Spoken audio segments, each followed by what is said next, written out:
नमस्कार। आज के इस नए एक्सप्लेनर में हम एक बहुत ही दिलचस्प कहानी पर बात करने वाले हैं। जरा सोचिए, एशिया की दो सबसे बड़ी महाशक्तियां भारत और जापान अपने सदियों पुराने प्राचीन रिश्तों को आज एक बेहद आधुनिक और ताकतवर पार्टनरशिप में कैसे बदल रही हैं। और यकीन मानिए, ये जो गठजोड़ बन रहा है ना, ये पूरे एशिया के भविष्य की दिशा तय करने वाला है।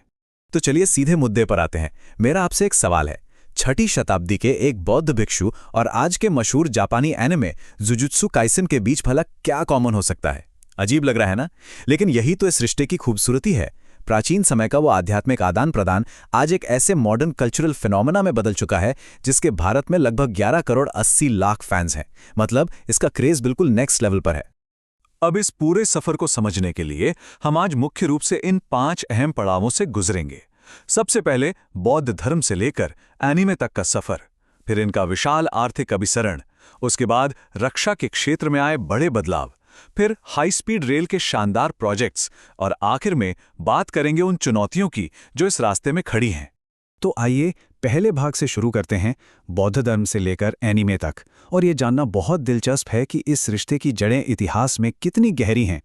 अगर हम इतिहास के पन्ने पलटें तो ये टाइमलाइन 752 ईस्वी से शुरू होती है।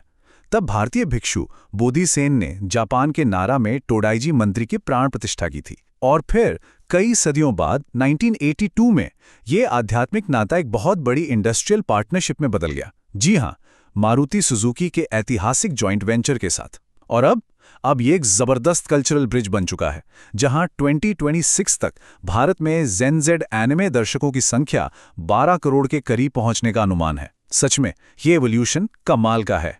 अब आते हैं अपने दूसरे भाग पर, यानी व्यापक आर्थिक अभिसरण। चलिए कुछ आर्थिक डेटा देखते हैं जिससे पता चलेगा कि ये दोनों देश मिलकर कितनी बड़ी फाइनेंशियल पावर हाउस बन रहे हैं। 75 अरब डॉलर, ये कोई छोटी मोटी रकम नहीं है। अभी हाल ही में दोनों देशों के बीच 75 बिलियन डॉलर के बायलैटरल करेंसी स्वैप एग्रीमेंट को रिन्यू किया गया है।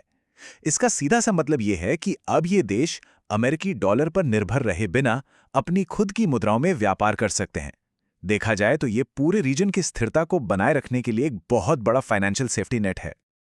और बात सिर्फ यहीं खत्म नहीं होती, इसमें एक और ऐतिहासिक आंकड़ा जुड़ गया है, 68 अरब डॉलर का, यानी लगभग 5,95,000 करोड़ रुपए के इन्वेस्टमेंट का सीधा संकल्प। अगले 10 सालों में ये भारी भरकम फंड सेमीकंडक्टर बनाने से लेकर ग्रीन हाइड्रोजन जैसे फ्यूचर रेडी सेक्टर्स में लगाया जाएगा। मतलब दोनों अर्थव्यवस्थाएं एक दूसरे के साथ पूरी तरह से लॉक इन हो रही हैं। अब जमीनी हकीकत देखिए, भारत में काम कर रही 80% से ज्यादा जापानी कंपनियां अगले 1 से 2 सालों में अपना बिजनेस तेजी से बढ़ाना चाहती हैं। ये आंकड़ा अपने आप में एक बहुत बड़ी बात है। ये सिर्फ पैसा लगाने की बात नहीं है, ये भारत के बाजार पर जापानी कंपनियों के सॉलिड भरोसे को दिखाता है। अब सवाल उठता है कि ये पार्टनरशिप इतनी परफेक्ट क्यों है?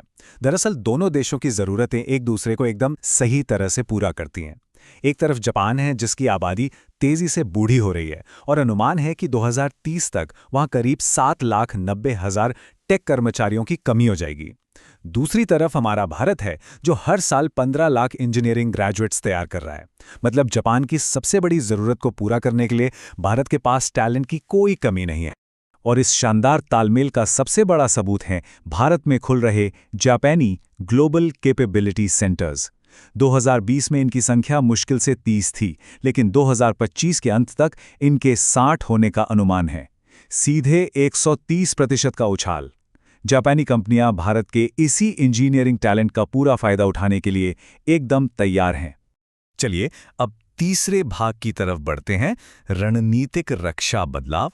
क्योंकि अर्थव्यवस्था से आगे अब ये पार्टनरशिप ग्लोबल जियोपॉलिटिक्स में भी तेजी से रंग ला रही है।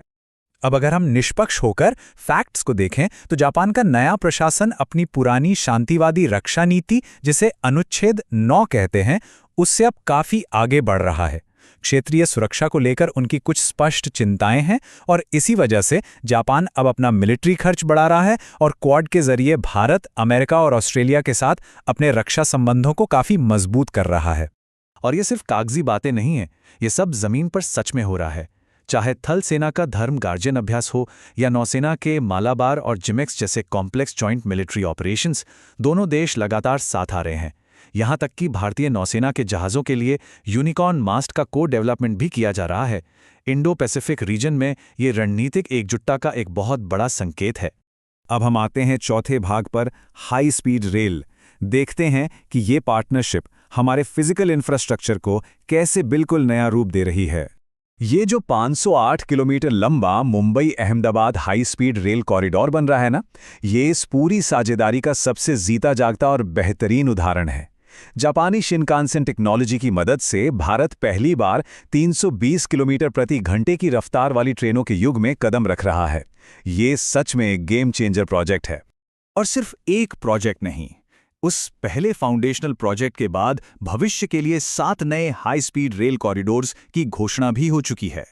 ये नए रूट्स देश के बड़े बड़े आर्थिक शहरों को आपस में जोड़ेंगे और यात्रा के समय को इतना कम कर देंगे जिसकी हमने शायद ही कभी कल्पना की हो।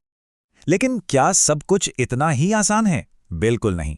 इसीलिए अपने आखिरी और 5वें भाग में हम बात करेंगे उन चुनौतियों की जिन्हें पार करना अभी बाकी है। देखिए, इतने बड़े विजन को जमीन पर उतारने में काफी प्रैक्टिकल मुश्किलें आती हैं, जैसे कि जमीन अधिग्रहण के मामलों में अक्सर 6 से 12 महीने की देरी हो जाती है। हमारे अलग अलग राज्यों के श्रम कानूनों को लेकर भी थोड़ी अनिश्चितता बनी रहती है। इसके अलावा पेटेंट और बौद्धिक संपदा के विवादों में 4 से 6 साल लग जाते हैं। और हाँ, भाषा एक बहुत बड़ी रुकावट है। हमारे इतने विशाल देश में जापानी बोलने वाले सिर्फ 20,000 लोग ही हैं। किसी भी विदेशी इन्वेस्टर के लिए ये रोजमर्रा की बहुत बड़ी अड़चनें हैं। एक और बड़ा मुद्दा है छोटे और मध्यम उद्यमों का, जिन्हें हम SMEs कहते हैं। आपको जानकर हैरानी होगी कि जापान के डोमेस्टिक बिजनेस में 99% हिस्सेदारी SMEs की है, लेकिन भारत में काम कर रही जापानी कंपनियों में से सिर्फ 15% ही SMEs हैं। बड़े कॉरपोरेट्स तो अपना रास्ता निकाल लेते हैं, लेकिन जब तक छोटे जापानी बिजनेस भारत में आसानी से सेटअप नहीं होंगे, तब तक इस पार्टनरशिप का पूरा पोटेंशियल अनलॉक नहीं हो पाएगा। तो इस एक्सप्लेनर को खत्म करते हुए हमारे सामने सबसे बड़ा सवाल यही आता है, क्या दोनों देशों का ये साझा कल्चरल DNA और दशकों में बना एक दूसरे पर यह गहरा इंडस्ट्रियल भरोसा इन तमाम नौकरशाही अड़चनों को पार कर पाएगा? क्या ये गठजोड़ आने वाले समय में सचमुच अपनी पूरी क्षमता तक पहुंचकर इतिहास रचेगा? इसी एक सवाल और विचार के साथ हम आज के इस विश्लेषण को यही रोकते हैं। उम्मीद है कि आपको ये पूरी तस्वीर साफ हुई होगी। हमारे साथ इस एक्सप्लेनर में जुड़ने के लिए बहुत बहुत धन्यवाद।